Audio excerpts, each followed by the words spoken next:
Without warning, the sky opened and the rain came down. Lyle and Taxi ran for the shelter of their bungalows. Georgette ran to Max's, and he made no sign for her to leave. Interesting, I thought. Even more interesting was the fact that I was sitting in the middle of a pouring rain, watching everyone else run for cover. "Come on, Chester," I called out. "Let's go." "Don't be ridiculous," he shouted back. "Now is the perfect time for us to investigate." "Perfect time?" I asked. "Investigate? Are you crazy? It's pouring." I know, but Max and Georgette are together, and if we're clever about it, we can eavesdrop on them without their noticing. Follow me." I didn't budge. I couldn't believe Chester wanted to play detective in the middle of a storm. I was all set to return to my bungalow, but the next words he spoke got to me. "If not for me," he said, "do it for Louise." As we approached Max's bungalow, Chester stopped and beckoned for me to bend down. He whispered, "If we could get up the roof, we could lean over and hear everything. Give me a boost." "How am I supposed to do that?" I asked, but Chester had already jumped up on my shoulders and from there to the top of the bungalow. "Oh," I said in answer to my own question. Seeing that I had no one's shoulders to assist me, I had little choice but to take a running leap. "Softly," Chester commanded as I landed next to him with a crash. "Nice move," he commented. "I'm not as quiet as you are, Chester," I said. "I can't help it. I'm big. And clumsy. Well, never mind. If they hurt us, I'll just go ho, ho, ho, and tell them Christmas is early this year." We hung over the front of the bungalow, listening as best as we could. The rain was coming down even harder now, making it almost impossible to hear what was being said inside. We couldn't see anything, either, because the door was just a little lower than either of us could reach with our heads. "Listen," Chester said in a low voice. "I got to get closer. If you hold me with your front legs, I'll be able to hang down to the top of the door and hear and see what's going on inside."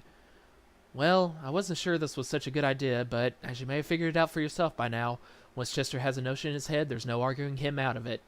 I held onto his back legs with my paws and lowered him to the front door. His tail brushed against my nose. It tickled. "Chester!" I whispered as loudly as I could. "Move your tail." "What?" he whispered back. "Move your tail. It's tickling my nose." "I can't hear you, Harold. Now be quiet. I think I can make out what they're saying in there. Lower me a little more." I pushed myself forward an inch or two in order to lower Chester. With the rain coming down the way it was, the roof was getting pretty slippery, and I didn't dare go much further. "How's that?" I called out. Chester couldn't hear me, so he didn't answer. Apparently it had worked, though, because I could see that his ears were standing up sharply, a good sign that he was able to hear something. Whatever he was hearing must have been good, because his tail started twitching like crazy. Unfortunately, it was twitching like crazy all over my nose.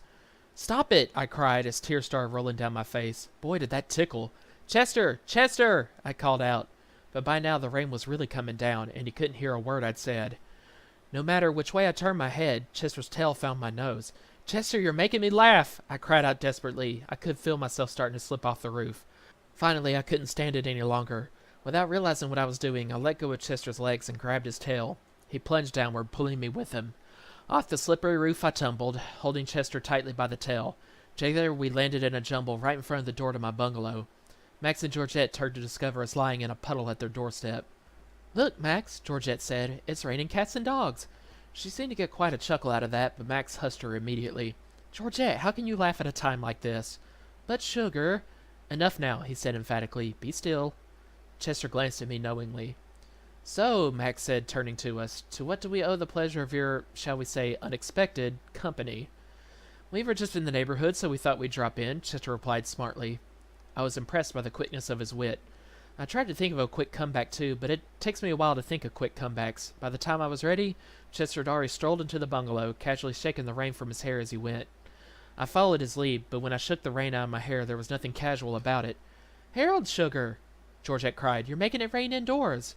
"Oh, sorry," I said sheepishly. "Well, it was nice of you to stop by anyway," she said then, "I guess." She looked with uncertainty at Max, who glowered at Chester and said nothing. After an awkward silence, Chester spoke. "We were sorry to hear about Louise. If there's anything we can do—" "Aw, shucks," Max said, his face softening. "That's really big of you." "I mean, if we can help you out in any way," Chester added with emphasis. He looked meaningfully at Max. Max averted his eyes and pawed at the ground. "Oh, I doubt there's anything anyone can do," he mumbled. "We'll just hope she comes back soon, that's all. Meanwhile, I'll just have to bear my sorrow alone." Chester nodded sympathetically at Max. "Of course," he said, "we understand." And then under his breath he muttered, "Save it for the judge." "What about me?" Georgette asked. "I'll bear it out with you, Maxie." "Gee, thanks, Georgette." I noticed Chester's face out of the corner of one eye. He was taking it all in. "Well, I suppose you're right," he said. "There really isn't anything we can do. Just wanted to let you know." He paused dramatically and spoke with great intensity. That we're here if you need us. Right, Max said, sticking out his jaw. I gathered that for a bulldog, a stiff lower jaw was the equivalent of a stiff upper lip for the rest of us. The rain was letting up, a perfect excuse for us to take our leave. We raced back to Chester's bungalow. Well, I couldn't hear everything, Chester said as soon as we were inside. But what I did hear was pretty incriminating. What does that mean? I asked. It means it's not the kind of stuff you'd want your mother to know. Oh. Chester bathed himself as he continued. It seems, he said between licks, that our friends Max and Georgette are planning to escape. Really? I asked. I could feel my eyebrows beginning to take a life of their own. Really, Chester replied. The first voice I heard was Georgette's. She was saying something like, we have to stick together and everything will be all right. Wow! That's what I thought. Then Max said, but what if we're caught? And Georgette said, that's why we have to be careful. We'll go out when it's dark. First we have to find a way out, and that's all I heard. That's too bad, I said. Yes, it is, Chester agreed. Unfortunately, a certain party who shall remain nameless dropped me right at that moment. Oh, I said, swallowing. I decided not to respond further. Well, I went on, obviously Max and Georgette are the guilty ones. They murdered Louise and now they're planning their getaway. Gee, it's hard to believe it's really happening. It's like something you read in a detective story. Not so fast, Chester cautioned. It doesn't look good for them, but I'm still not convinced they did it. You're not? I asked in surprise. Not at all, Chester replied. They're not the only ones with a motive, and there's still a big piece of the puzzle that doesn't fit. Until it does, I won't know for sure who the murderer is. What's that? I asked. Well, Harold, I don't know about you, but I had a lot of trouble sleeping last night. Howard and Heather were howling so much I don't think I slept at all. If anyone had walked across the compound, much less dragged a body across it, I would have known, but I didn't see or hear anything. All night long, doesn't that seem odd? I had to admit that it did. What do you make of it? I asked Chester. I don't know what to make of it, he confessed. Maybe whoever did it didn't want to get wet, so they waited for the rain to let up, I suggested. But that would mean early this morning, when it was light already. Nope. Would have been too risky. Then it had to be last night. Chester was deep in thought. Yes, he murmured softly. Yes, last night. Suddenly his eyes lit up. I was aware that at that moment the rain stopped. It was very still when Chester uttered his next words. That last piece of the puzzle, Harold? Yes. It just fell into place, he said. What? I just figured it out, Harold. His voice became louder and more excited. I don't know why, and I don't completely understand how, but I know who did it. Without a doubt, I know who did it. You know who did what? Taxi's voice said sharply. Surprised, I turned to see Taxi, Lyle, Georgette, and Max gathered at the door of Chester's bungalow. It was Max who spoke next. Taxi tells us you and Harold are saying he murdered Louise, he said. Nonsense, Chester replied immediately. Nothing seemed to faze him. He said he overheard you talking. He may have overheard us talking, but he never heard us say he murdered Louise.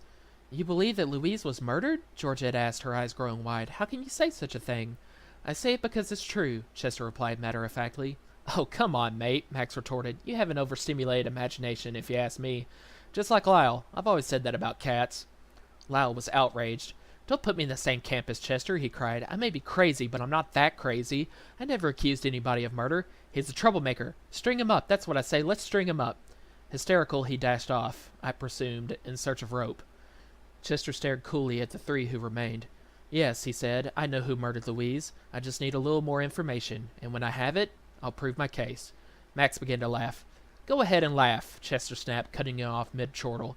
Yes, my friend, laugh today, for tomorrow you'll know the truth, and then perhaps you'll never laugh again. I noticed that Howard and Heather had come up behind Taxi and were listening to what Chester had to say. I felt myself trembling as I beheld the 5 pairs of eyes staring penetratingly at Chester. It was so quiet you could have heard a doggy pop drop. And then all at once Heather threw back her head and let out an ear-splitting howl.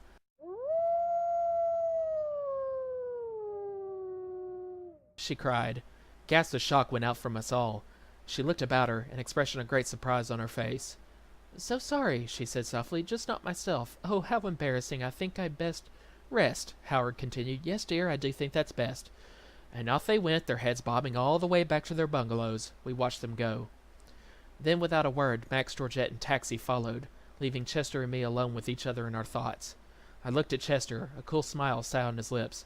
How can you smile like that? I asked. Don't you realize what a dangerous thing you've done? Exposing yourself like that? Now the murderer knows you found him out. Oh, I don't think I've done such a dangerous thing, Chester answered smoothly. He was quiet then, and I remember looking at him, hoping he was right and feeling somewhere deep in my bones that he wasn't. He was lost in thought for the rest of the day. In fact, the only time he spoke to me again was shortly before dinner. "Just one word of warning," he said. "Keep awake tonight. The murderer may strike again. Remember, do not sleep. If you do, you may never wake again." How it chills me to recall those words, particularly when I thought of them as Chester's last.